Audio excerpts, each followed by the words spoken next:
Hello everyone.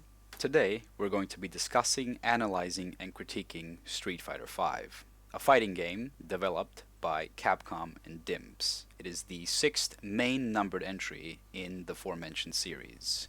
So without any further ado, let's start where everything does, at the beginning.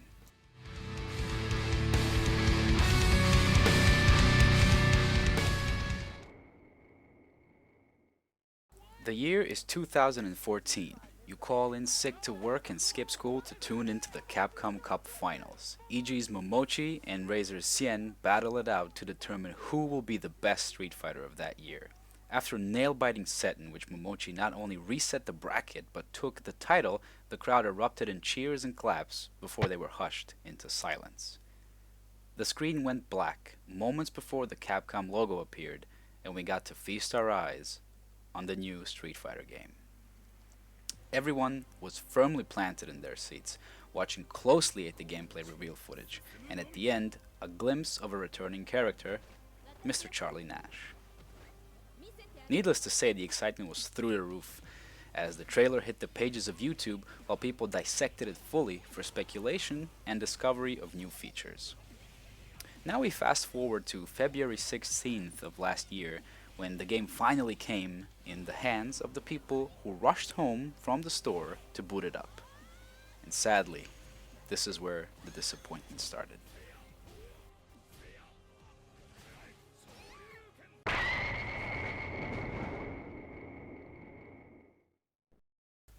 The first day impressions were really bad, majorly due to the bare bones release, and that is me being generous with the term.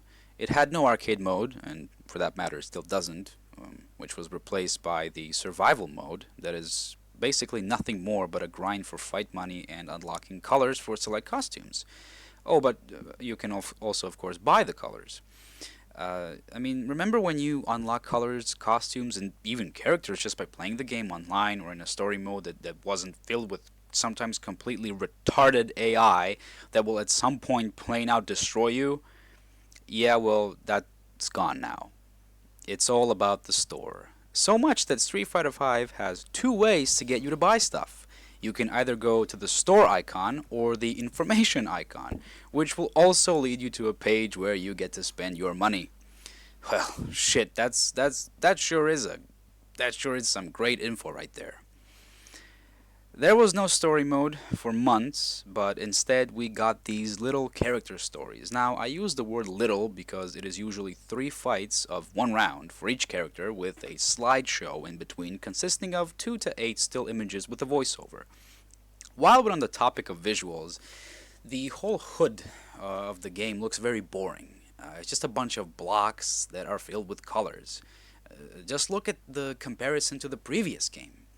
I mean, okay, that is a thing of personal taste. So, if you like the visuals, that is completely up to you. I don't. I very much enjoy the visuals from the last one. But they somehow managed to screw up versus mode by not giving player 2 the options menu. Now, allow me to explain what I mean by that. When you finished a match in the previous game, 2 menus popped up for both players, to rematch or pick another character. In Street Fighter V, that is gone. Only player 1 can choose from the 2 options, and the other person sitting there has to give them a thumbs up or tell them, hey, listen, I want to go to character select, please, so can you click on that? That is just dumb. I'm sorry, but I don't have any other words for it. It's just dumb. And speaking of playing against other players, we have the wonderful online option. That basically went like this. Now, thankfully, that issue has been fixed. The netcode still is not up to par, and of course, you do have your random rage quitters, but at least the online now works properly.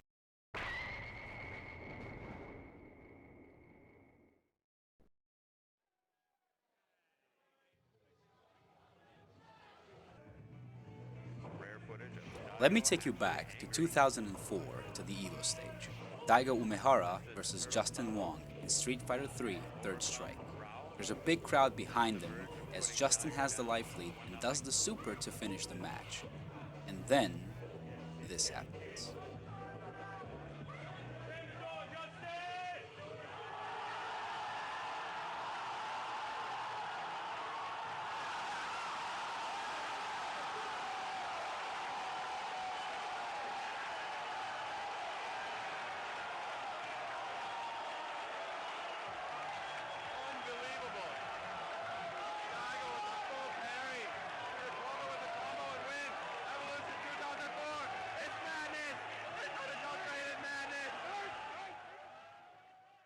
Now, some of you might ask why this was and still is such a big deal. Why was this crowd screaming in excitement? Why does this video alone have over 2 million views and not to mention a dozen of others uploading the footage? Why was there a book written about it? And why was there even a rematch 10 years later where they tried to replicate the same result with success? Well, the answer is very simple. Because it was insanely difficult to do. Now, the parry and third strike works in a way where there is a specific frame you need to hold forward when attacked, resulting in you absorbing the damage and stopping a combo your opponent might otherwise do. Now, to explain why this is such a big deal, in most fighting games you hold back to block. Pushing the other direction, aka forward, is very dangerous since it leaves you vulnerable and thus you might see your life bar fade to red in a blink of an eye. Doing that just once in a tense situation such as this one is difficult alone. Now imagine doing it 15 times in a row. Each push of the stick has to be perfect. Now why am I talking about it? Why am I trying to tell you how excruciatingly difficult this is? Well, to show you how vastly different it is now. Here's a minute and 19 seconds of me fucking around with the parry. Go grab a drink and enjoy.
Now let me ask you a question. How do you Akuma players do your demons? Do you do it off of a dash in like this? Or do you maybe do it off of a Tatsu side switch setup after a knockdown? Or maybe you go in to bait a counter sweep and then you punish their sweep with the demon?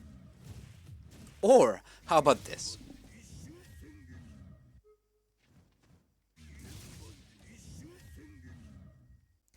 Let's just pause.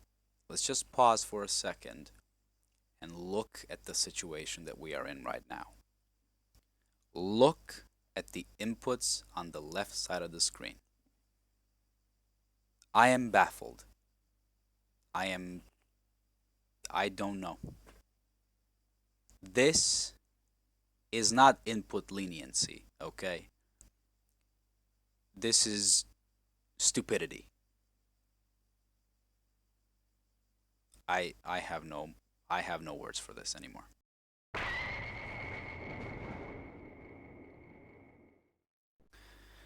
Now that we spent a few minutes talking about how some aspects of the game have been dumbed down, um, let me say that another thing that really bothers me is that one frame links have been up to 3 and even 5 frame links, which means that combos are very easy to do. But not only that, everybody can do it. That for me is the main problem, the main issue. There is no more identity. There is no more, only I can do this crazy thing. No more pro player specialities. No more 25 hit Evil Ryu combos from Daigo in Stunfest Grand Finals. Gone. Anyone can replicate what everyone else is doing. And I don't know why. In an interview not so long ago, Peter Rosas was asked about the missing X-Men characters from the roster of Marvel vs. Capcom Infinite, to which he replied, if you were to actually think about it, these characters are just functions. They're just doing things. Magneto, case in point, is a favorite because he has an 8-way dash and he's really fast, right? Well, guess what? Nova can do the same thing. Captain Marvel can do the same thing. Ultron can do the same thing. It's just the function that people are associating with the characters, and there's no shortage of that. We made sure that all proper playstyles can be represented with our current roster. Now, that is quite possibly the saddest answer anyone can give you when asked about your beloved character, your symbol, something that represents you on that stage with thousands of people watching. When I think of Takedo, I think Akuma. You can put him in a room of 100 other Akumas playing at the same time, and you will instantly know which one of them is Takedo. But what I don't think is, oh, he uses that function of his character pretty good. Now you might laugh at what I'm going to say next, or fuck it, you might even cringe. But the fact is, not just in fighting games, but in every game where you can pick a character for yourself, you make a bond with them. You grow with them as much as they grow with you. There is a connection, and it looks like that is slowly fading. Your beloved Akuma, or Kung Lao, or King, or anyone you pick up, is just a function. And that is what scares me the most. It makes me think, what will they remove next? What will they strip out for the next rendition of Street Fighter? The next rendition of Mortal Kombat? New update for Overwatch? If it follows this trend, it will become a game enjoyed and played by everyone and loved by no one. But we're esports now, right?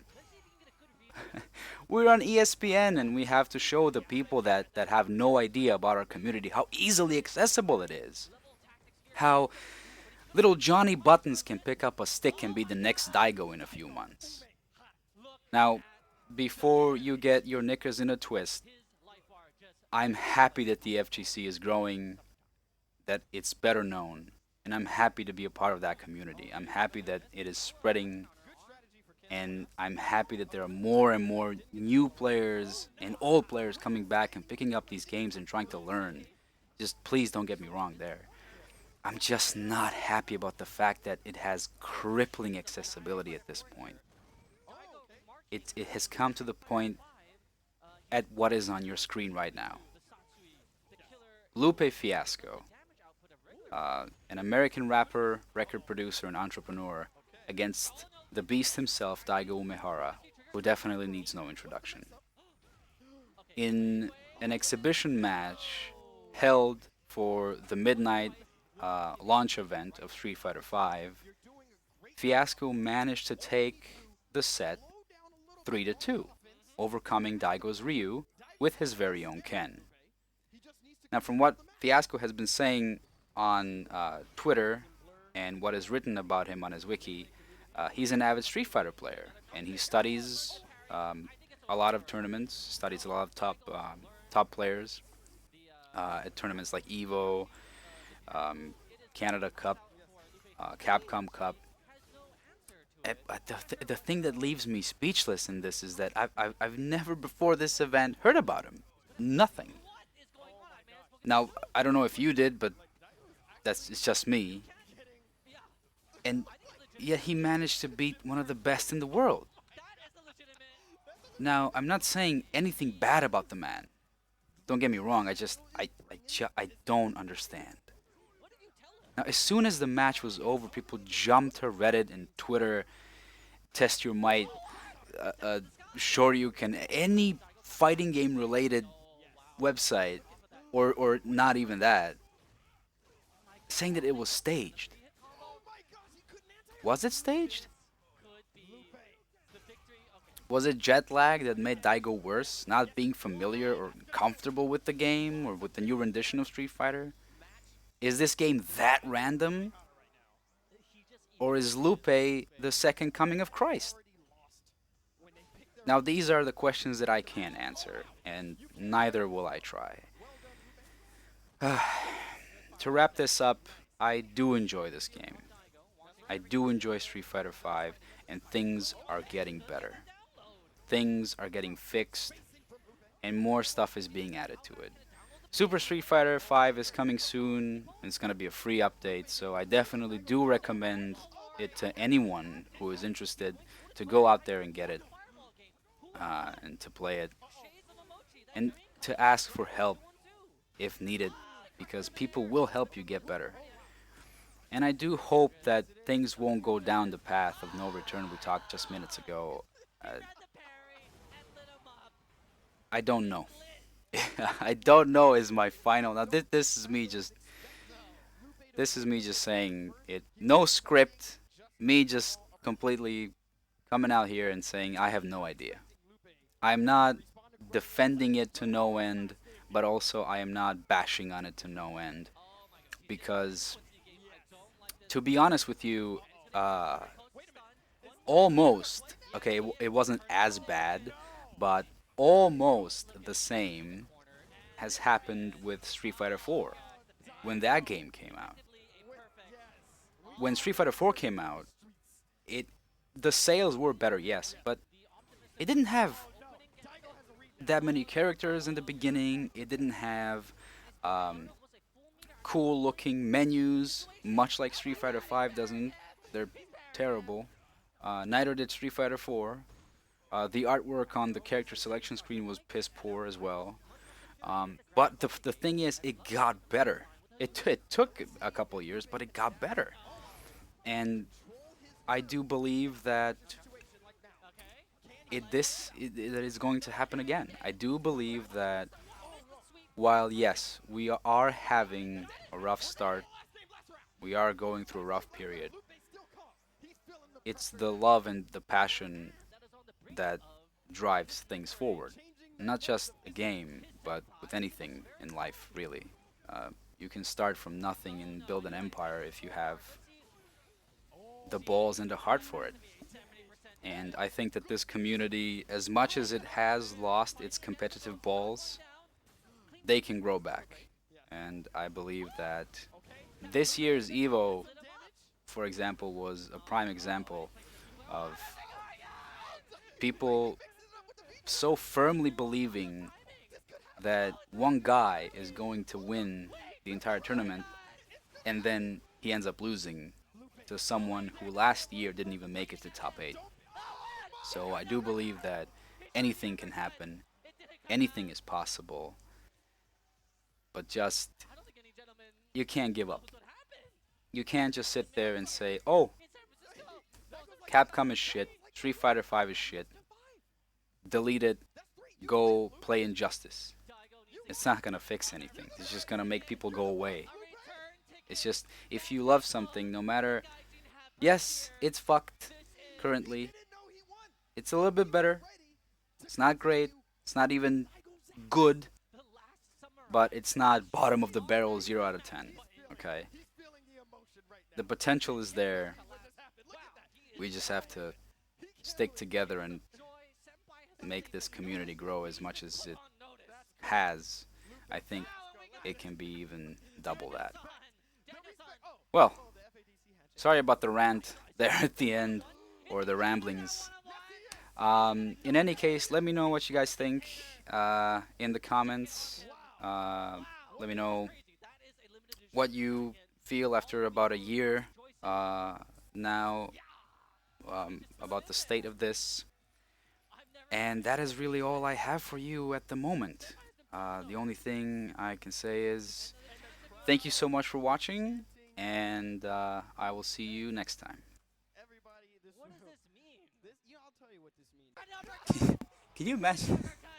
Can you imagine what went through Daigo's mind after the match? I can only assume it was something like this.